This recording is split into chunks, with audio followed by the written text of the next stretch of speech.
우리가 이 선지자의 말씀을 볼 때마다 참 부담스러운 측면이 있다면 계속해서 그들이 가지는 문제점들을 지적하잖아요.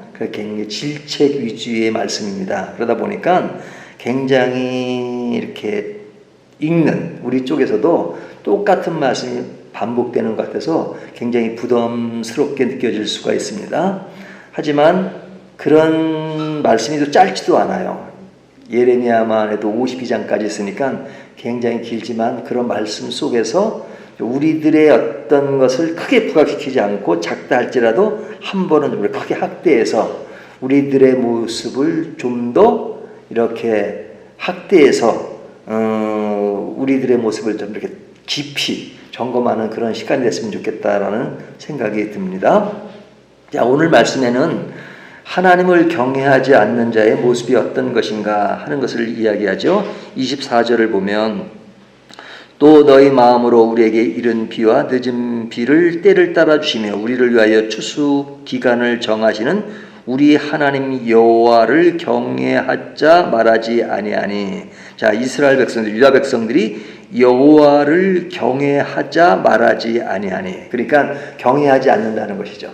여호와를 경외하지 않는 모습을 선지자는 지적하고 있는 겁니다. 그러면 그들이 경외하지 않는 모습이 뭐냐? 22절을 보면 여호와의 말씀이니라 너희가 나를 두려워하지 아니하느냐. 그러니까 여호와를 두려워하지 않는 겁니다. 두려워하지 않아요. 떨지도 않죠. 그래서 22절 보면 그 말씀을 강조합니다. 여호와를 두려워하지 않느냐. 내 앞에서 떨지 아니하겠느냐. 그러니까 이들은 그 하나님에 대해서 무감각하다는 거죠. 무감각한 그런 모습이 하나님을 경외하지 않는 모습입니다. 이것은 오늘날 우리들에게도 마찬가지죠. 하나님은 두려움의 대상이 아니고 막 우리가 하나님 앞에 막 떨고 막 그러는 건 아니잖아요. 하지만 경외심이라고 하는 것은 하나님이 우리를 늘 사랑으로 대하시지만 그러나 하나님의 사랑 안에 있기 때문에 하나님이 얼마나 크신 존재라는 거 생각하면 사람을 의식하기보다는 하나님을 의식하기 때문에 그런 긍정적 의미에서 두려움이 있는 것이죠. 그런 차원에서 그런 마음이 있어야 되는데 유다 백성들은 그러지 않다는 거죠. 그래서 이들에 대한 평가가 뭐냐? 21절을 보면요.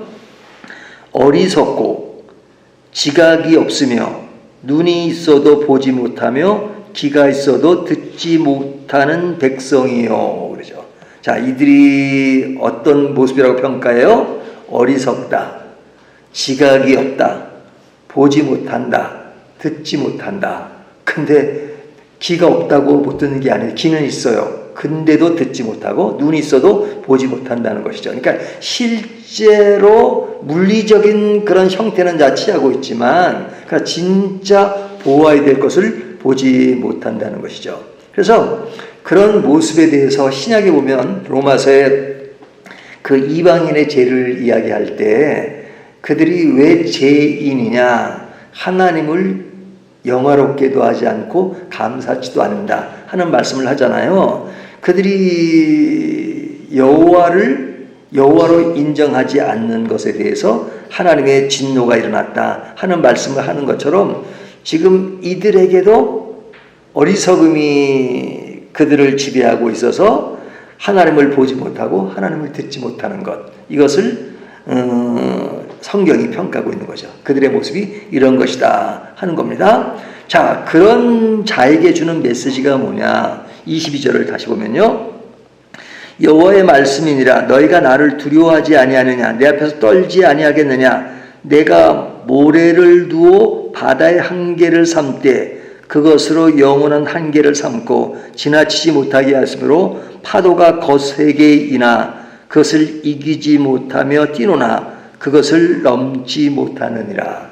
이 말씀 읽으면 딱 들어오십니까? 말씀이 무슨 내용인지?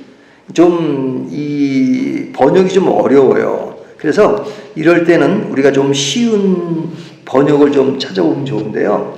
우리가 성경 가운데 이제 개역 개정판 말고도 쉬운 성경도 있고 세번역도 있고 뭐 종류가 많잖아요. 그런 거를 좀 찾아보시면 굉장히 어렵지 않은 말인데 그렇게 어렵게 번역이 됐습니다. 이 쉬운 성경을 보면 이렇게 번역이 되어 있어요. 너희는 내가 두렵지 않느냐? 나 여호와의 말이다. 너희는 왜 내 앞에서 떨지 않느냐? 내가 모래로 바다의 경계를 지었으니 바닷물은 영원히 그 모래를 넘지 못한다. 파도가 아무리 높고 세차게 쳐도 모래를 넘지 못한다. 이렇게 번역됐어요. 그러니까 하나님이 이렇게 그 바다와 육지를 이렇게 우리가 보이는 요 수중으로 이렇게 축소시킨다면 하나님이 바다를 이렇게 모래로 이렇게 쳤단 말이죠. 예? 감싸고 있단 말이죠. 이렇게 모래로 이렇게 바다를 감싸고 있어요. 그럼 바다 안에는 뭐 풍랑도 치고 막 거세게 막 무슨 일들이 일어나잖아요. 하지만 그것이 아무리 크게 뭐 파도를 치고 해도 하나님이 쌓아놓은 그 모래성을 넘지 못한다는 겁니다. 우리가 그런 말 하잖아요. 뭐 찻잔에 뭐 폭풍 뭐 이런 얘기 하잖아요. 그러니까 우리 안에 있는 찻잔에 있는 물은 아무리 커봤자 그 물이 뭐 어디 가겠어요? 그러니까 하나님의 영역 안에서 바다라고 하는 것은 하나님의 범주를 넘지 못하죠. 그러니까 뛰어봤자 벼룩이에요. 뛰어봤자 벼룩이란 말이죠. 그러니까 하나님의 경계는 딱 하나님 안에서 딱 정해져 있는 것이니까 인간의 삶의 영역이라는 것은 하나님의 영역을 벗어날 수 없다는 겁니다. 세상에 아무리 파란이 많고 그래도 하나님의 영역을 벗어날 수 없다 하는 겁니다. 그러니까 하나님의 그 인도하심과 그런 보호하심의 범위가 굉장히 넓다는 것을 알 수 있죠. 이것을 이야기합니다. 그러니까 어느 누구도 하나님의 경계를 넘을 수가 없습니다.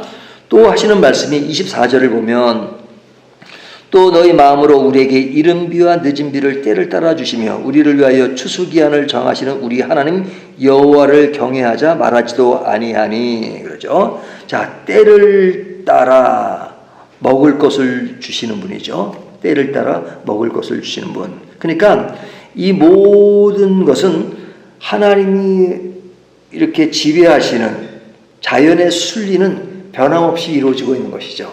우리가 그 사계절을 보면 되게 신기하지 않습니까? 딱 그 계절에는 때가 되면 그냥 더운 시즌이 오고 또 겨울이 되면 추운 시즌이 오고 이것이 정도의 차이는 있지만 한 번도 변한 적이 없죠. 지금까지 우리가 살아오면서 겨울이 여름이 되고 여름이 겨울이 된 적은 없죠. 때가 되면 눈이 오고 때가 되면 비가 오고 장마철이면 또 장마가 매년 오지 뭐 건너뛰진 않는단 말이죠. 그러니까 이 하나님의 어떤 그 관리하시는 자연의 순리는 변함이 없죠. 그래서 우리는 그 안에서 살 수 있고 때를 따라 먹을 것을 주시고 농사를 지면 열매를 맺게 하시고 하는 이 모든 것. 그러니까 우주 만물이 다 하나님의 영역 안에 있다는 거죠. 그러니까 우주의 만물이 우연히 움직일 수 있느냐? 그럴 수 없죠. 다 하나님의 통치 아래에 있는 것이죠. 그래서 모든 것의 시작과 근원이 있는데 이것을 우리가 어떻게 설명할 수 있겠어요? 우리가 과학이 발전해가지고 많은 설명이 있지만 그러나 과학자들이 하는 말이 실제로 밝혀진 것보다는 밝혀지지 않는 세계가 더 많다. 이렇게 말하잖아요. 그러니까 저는 이런 말씀을 볼 때마다 어떤 우리의 존재의 근원이 어디냐 하는 것을 생각해 보게 돼요. 우리가 뭐 사물은 둘째치고 우리 어떤 사람에 대해서도 사람이 최고 끝으로 올라가면 누구예요? 아담과 하와잖아요. 아담과 하와잖아요.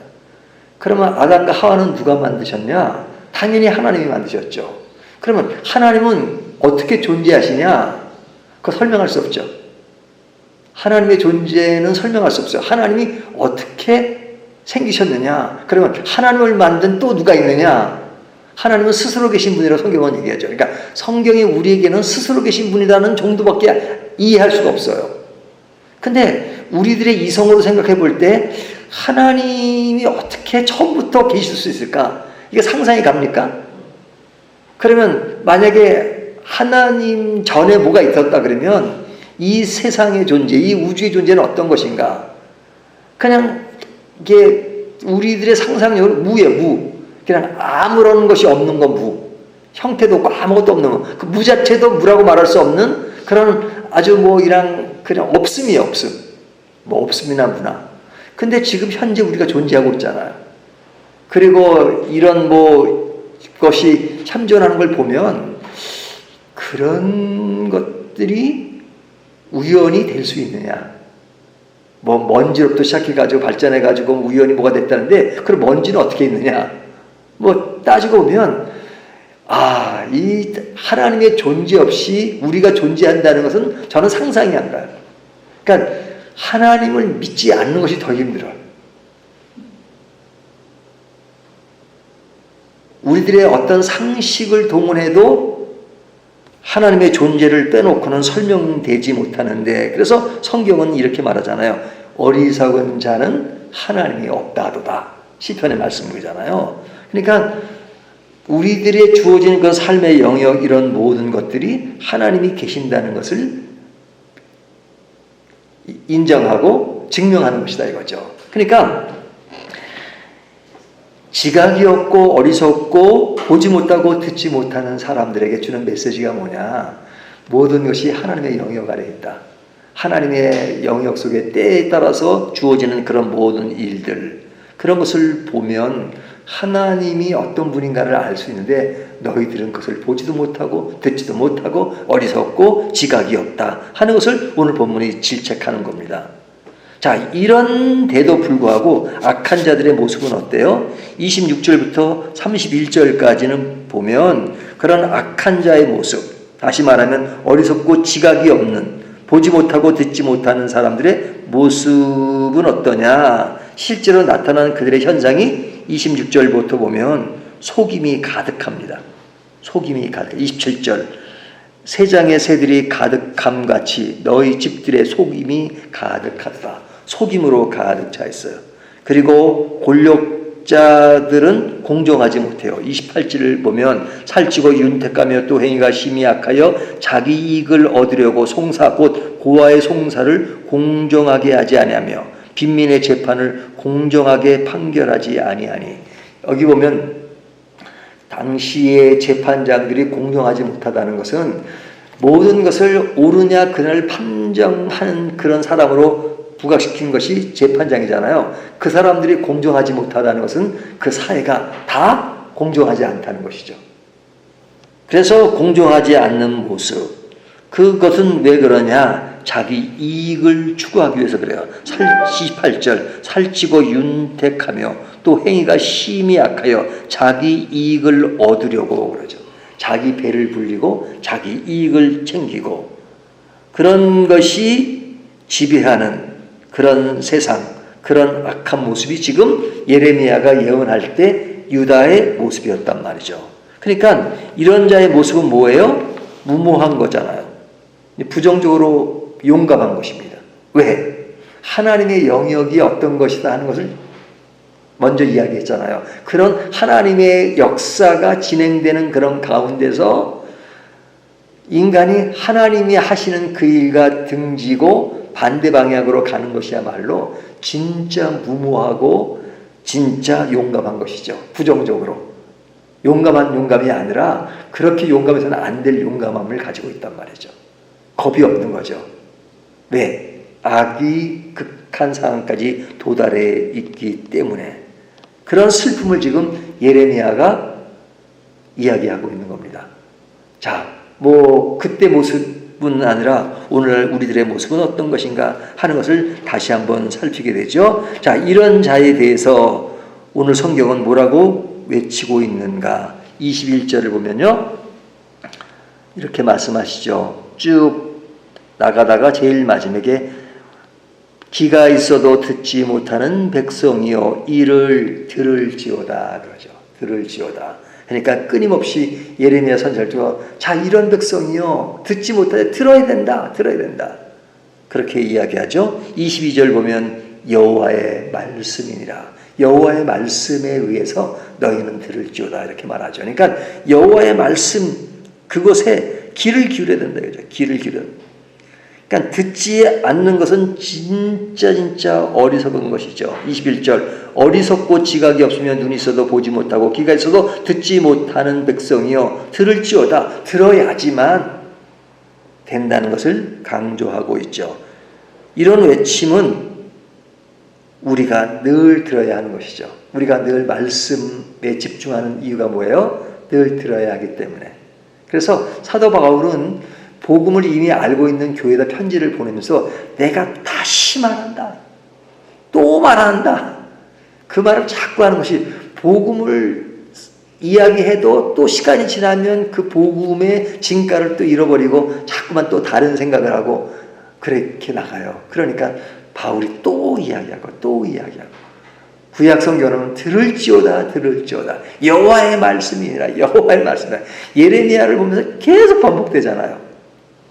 그런데도 이스라엘 백성들이 그것을 듣지 않고 또 잊어버리고 그러니까 우리도 계속 듣지 않으면 어리석은 자의 길을 가기가 쉽다. 그렇기 때문에 오늘도 늘 말씀을 통해서 늘 무장하지 않으면 안 될 것 같아요. 예, 사람이 조금만 기회가 생기면 자꾸만 이렇게 빗나가는 그런 요소들이 너무너무 강해요.